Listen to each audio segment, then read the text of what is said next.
Selamat pagi, siang, sore, dan malam. Hari ini kelompok kami akan mempresentasikan tentang salah satu tugas akhir dari mata kuliah bisnis.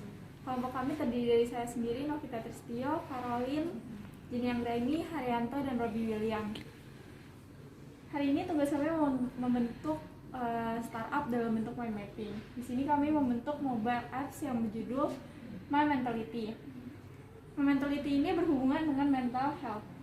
Kesehatan mental itu merupakan hal yang penting yang perlu diperhatikan selayaknya kesehatan fisik. Mental health itu sendiri merupakan kondisi di mana individu terbebas dari sebuah bentuk gejala-gejala gangguan mental. Individu yang sehat secara mental dapat berfungsi secara normal dalam menjalankan hidupnya, khususnya saat untuk menyesuaikan diri untuk menghadapi masalah-masalah yang akan ditemui sepanjang hidup seseorang dengan menggunakan kemampuan pengolahan stres. Mental health sendiri di sini ada depression, healthcare, stres, anxiety, trauma, sadness, dan beberapa hal lainnya. Untuk tujuan dan visi misi detail aplikasinya akan dijelaskan oleh rekan-rekan saya. Terima kasih. Nama saya Robi William. Saya akan mempresentasikan dari hasil kelompok kami, yaitu 5W+1H dari rancangan aplikasi kami yang buat. Yang pertama adalah apa keuntungan memakai aplikasi ini. Dengan memakai aplikasi ini kita tidak perlu ribet untuk pergi ke rumah sakit secara tatap muka bertemu dengan psikolog. Kita cukup di rumah saja dapat menggunakan aplikasi ini dan berinteraksi dengan psikolog dan berkonsultasi.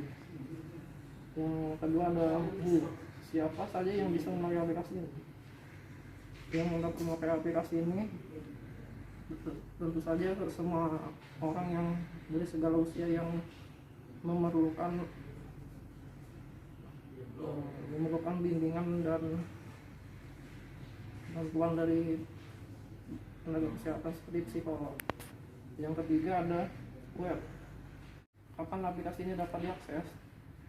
Selama kita memiliki perangkat mobile dan jaringan yang bagus, kita dapat mengakses aplikasi ini di mana saja dan kapan saja. Yang keempat ada web. Di mana aplikasi ini bisa diakses? Selama kita memiliki jaringan internet dan perangkat yang memadai, kita bisa mengaksesnya di mana saja dan kapan saja. Yang kelima ada why. Kenapa mengangkat topik kesehatan mental? Karena selama masa pandemi ini orang mungkin banyak yang tertekan dengan pekerjaan mereka yang banyak dikerjakan di rumah, sehingga mereka menjadi jenuh dan bosan. Yang terakhir ada how. Bagaimana cara mengakses aplikasi? Aplikasi ini bisa diakses melalui perangkat mobile seperti handphone dan bisa di-download melalui Google Play Store, App Store. Sekian presentasi dari saya. Terima kasih. Yang lainnya akan menjelaskan tujuan dari aplikasi My Mentality. Yang pertama, mempermudah proses konseling.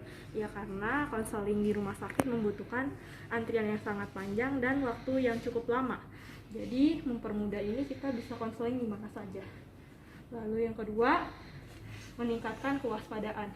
Karena orang sebelum ada modernisasi ini, orang-orang cukup tidak menganggap mental health ini penting. Mereka kurang edukasi dan akhirnya mengabaikan kesehatan mental. Yang ketiga, ada mengurangi persentase bunuh diri. Kenapa mengurangi persentase bunuh diri? Karena karena di Indonesia cukup tinggi presentasi bunuh dirinya, sehingga apalagi pada saat pandemi seperti ini, sehingga mereka stres dan memutuskan untuk membunuh dirinya sendiri. Mungkin sekian dari saya presentasinya. Terima kasih. Terima kasih buat Jenny yang sudah menjelaskan tentang tujuan dari aplikasi My Mentality ini. berikutnya saya akan menjelaskan tentang bentuk-bentuk dari aplikasi yang kami buat. Nah, bentuk aplikasi ini tercipta dengan mendownload dari Google Play. Nah, contoh dari aplikasi ini sudah tersedia melalui Google Play dan ini contohnya. Nah, kemudian kita klik login.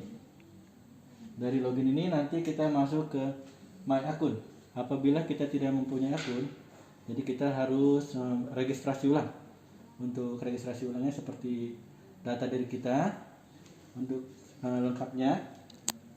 Setelah semuanya terisi, nanti baru kita login. Nah, setelah login, kita baru masuk ke menu utama. Dalam menu utama ini nanti akan keluar Hai Richie, apa yang bisa kami bantu? Itu berarti kita sudah masuk ke dalam aplikasi tersebut. Nah, selain itu juga kita memiliki beberapa fitur. Yang pertama itu daftar, games, kemudian musik, chat, library, farmasi, informasi, dan call center. Nah, untuk lebih jelasnya tentang detail-detail fitur yang ada di sini nanti akan dilanjutkan oleh Carol. Terima kasih atas perhatiannya. Sampai jumpa. Halo semuanya, sebelumnya perkenalkan nama saya Caroline dan di sini saya akan melanjutkan presentasi dari teman-teman yang lain. Di sini saya akan menjelaskan tentang detail aplikasi dari My Mentality.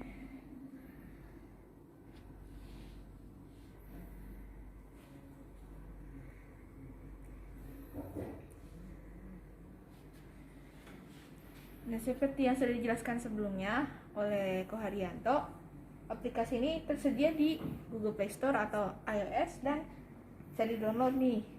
Kemudian login dan di dalamnya terdapat fitur-fitur seperti ini. Fitur utamanya adalah dokter, chat, farmasi, dan call center.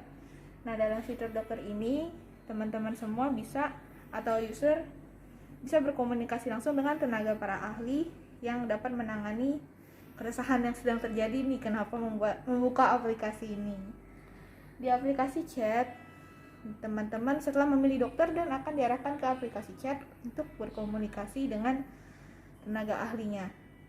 Di dalam call center terdapat tombol emergency, di mana teman-teman kalau nggak sempet nih mau hubungin dokter, mau nyari-nyari dokter, nah teman-teman bisa langsung pencet tombol emergency dan langsung akan terhubung dengan dokter yang 24 jam dan rumah sakit terdekat. Dan fitur-fitur tambahan seperti games, music, e-library, dan informasi. Nah, di games ini ada games-games healing kayak gimana ya? Kayak yang mungkin selain virtual gitu, atau cockpit virtual. Nah, kalau musik yang pasti musik yang relaksasi pikiran. Nah, kalau di e-library itu bisa teman-teman pilih membaca artikel, komik, atau mungkin cerita-cerita yang bisa bantu teman-teman untuk ngilangin pikiran-pikiran negatif gitu. Dan informasi ini ada informasi seputar aplikasi dan tentang mental health. Nah, untuk fitur utama seperti dokter dan chat ini berbayar ya teman-teman, karena tenaga ahli itu perlu dibayar juga karena sekolahnya butuh bayar juga teman-teman. Jadi kalau untuk mengakses fitur seperti games, music, dan e-library itu free ya teman-teman. Nah, jadi sekian detail aplikasi dan sekian presentasi dari kelompok kami. Jika ada kekurangan kami mohon maaf. Saran dan kritik sangat kami terima. Terima kasih.